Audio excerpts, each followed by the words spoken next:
"Hey, don't touch that. You don't belong here." That's the first thing Eli Porter heard as he reached for the doorknob. Not a hello. Not a "can I help you?" Just the kind of welcome a rain-soaked black kid with duct-taped shoes gets when he walks toward knowledge instead of walking away from it.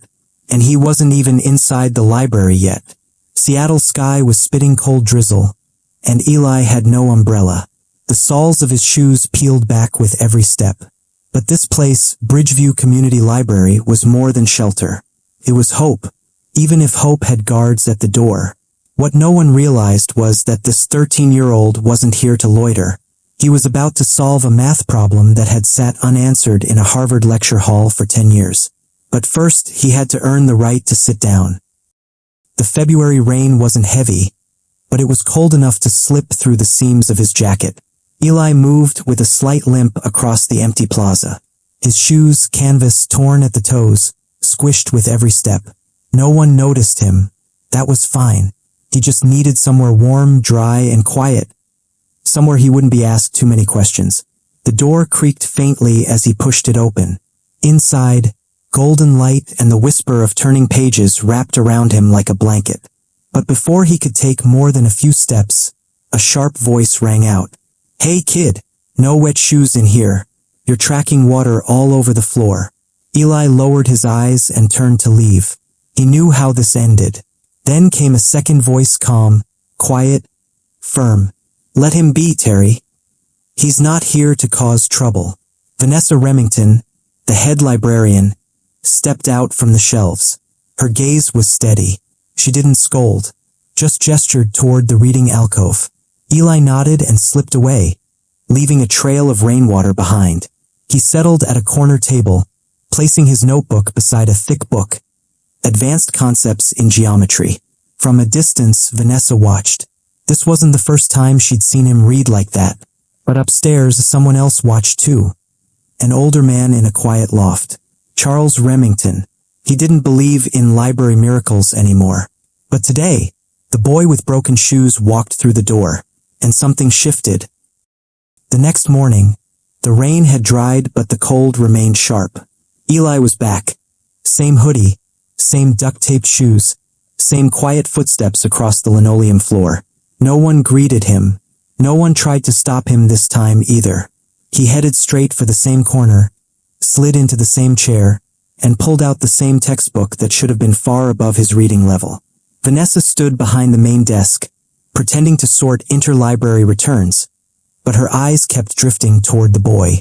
There was something surgical about how he read. Not skimming, not struggling, but parsing each line like it had weight. He didn't fidget. He didn't yawn. Occasionally, he'd scribble something in that battered notebook, then flip back to cross-reference another page.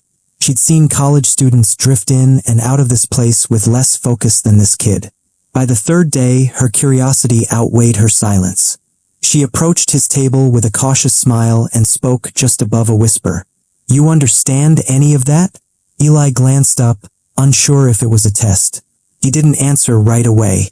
Instead, he turned his notebook around and slid it toward her.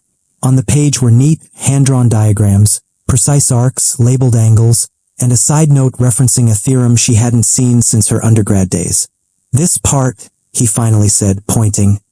"It contradicts the example on page 91. Vanessa blinked. She hadn't even looked at page 91. "And how'd you catch that?" Eli shrugged.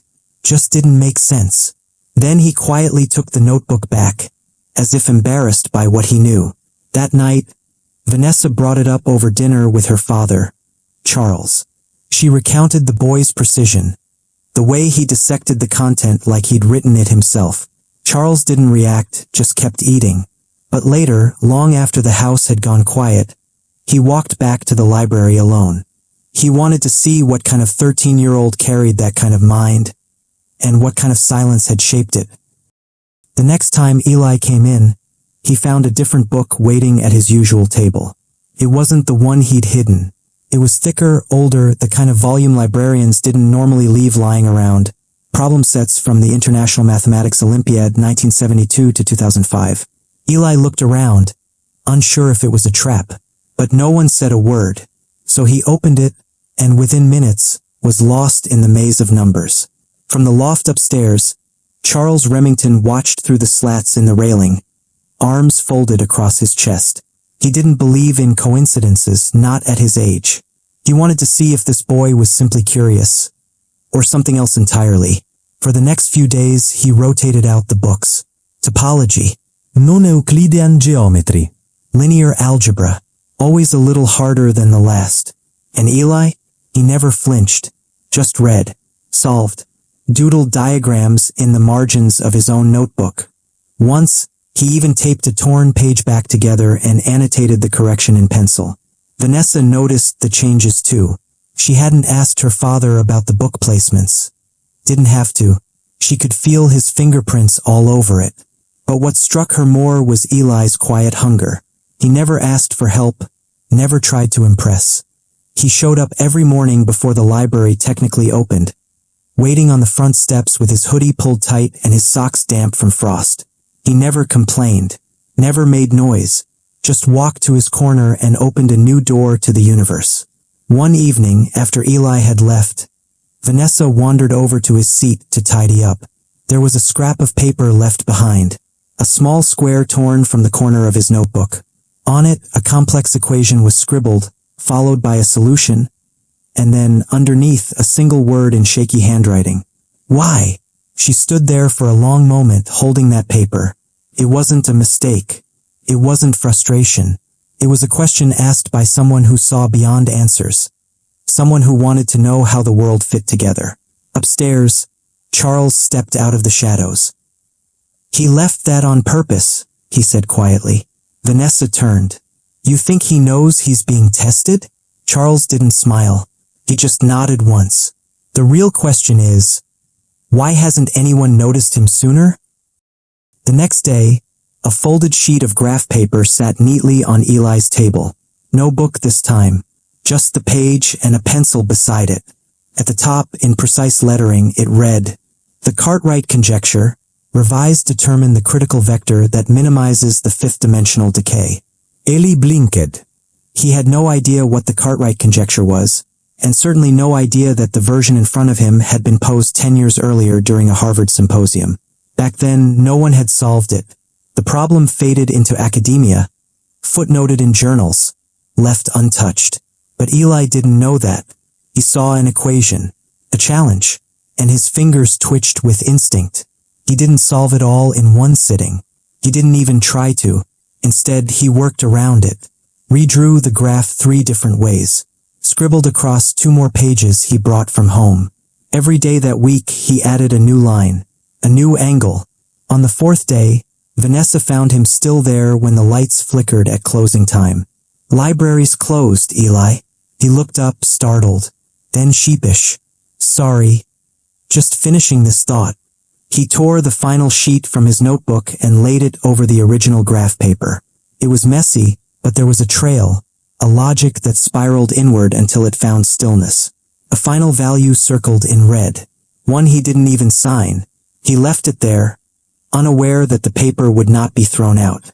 That night, Vanessa took it upstairs. Charles was already waiting. He read the solution twice, then a 3rd time. Then he sat down, silent, eyes fixed on the margin where Eli had scribbled a phrase. "If time is a dimension, why does it feel like gravity?" Charles pressed his fingertips together. This wasn't mimicry. It wasn't even raw talent. It was insight, the kind that couldn't be taught. Vanessa hovered near the railing. "Is it real?" she asked. Charles nodded. "It's not just real. It's unsettling." He looked up at her. "That boy doesn't need a tutor. He needs a platform." And for the first time in years, Charles Remington felt something stir inside him. Something dangerously close to hope. Saturday morning. The library opened late, but Eli was already waiting on the steps, hugging his notebook close to his chest. When the doors finally opened, he didn't head for his usual table. This time he was called upstairs. Vanessa met him halfway up the staircase. Her smile was different today, less guarded, more proud. "Someone wants to meet you," she said softly. Eli followed without question. At the far end of the research loft, Charles Remington stood beside a chalkboard. Not a computer, not a textbook, a chalkboard, covered in symbols only a handful of living mathematicians could decipher. "I hear you like questions," Charles said without turning. Eli nodded. "Sometimes answers feel too small," the boy replied. Charles smiled at that. "Sit. Let's talk." What followed wasn't a lecture. It wasn't even an interview. It was a dialogue. Fluid, sharp, disarmingly honest. They spoke of logic as language, of mistakes as detours. Eli asked questions that Charles hadn't heard from doctoral candidates. But more than that, he listened with attention that was rare in adults, let alone a boy who never made it past middle school. After nearly an hour, Charles handed Eli a crisp envelope. Inside was a formal letterhead, seal, signature, an invitation, Harvard University, Department of Mathematical Sciences, Special Youth Research Program, Independent Admission Consideration. Eli stared at it, brow furrowed. "Is this a prank?" Charles shook his head. "That solution you left? The one you didn't sign?" He paused. "It solved a 10-year-old conjecture. We ran the numbers. We verified it. You didn't just answer a question. You shifted the conversation." Eli looked up slowly. "But I'm just a kid." Charles knelt down slightly, enough to be eye level. "So was I once. But I didn't have duct tape on my shoes. And no one ever tried to stop me at the door." From the stairwell, Vanessa watched them. And for the first time, she saw her father not as a towering figure of judgment, but as someone humbled. And Eli? He didn't look overwhelmed.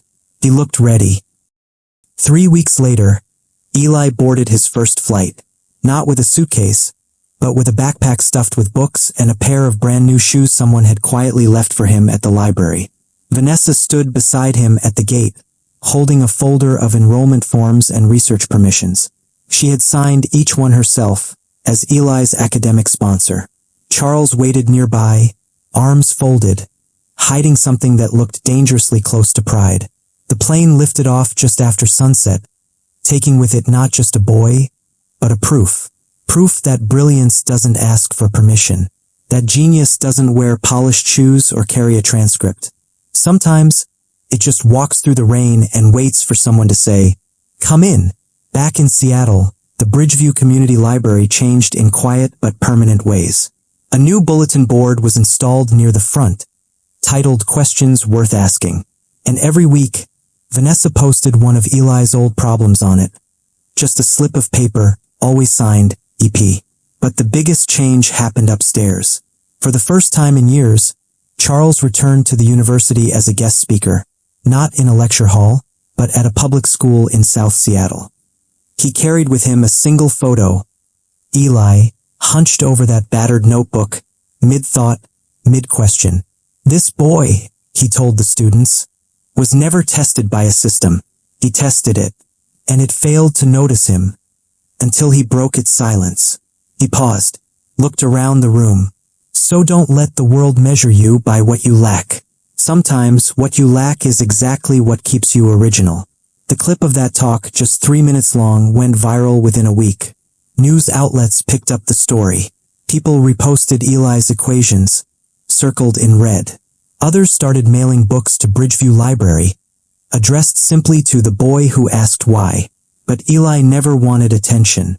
What he wanted, what he still wants, is the answer to a simple question scribbled in a shaky hand. Why? And sometimes the world answers, in the form of a chalkboard, or a plane ticket, or a librarian who said, "Let him be," or a man who stopped believing, until a boy walked in with torn shoes, and left behind a legacy that no one saw coming.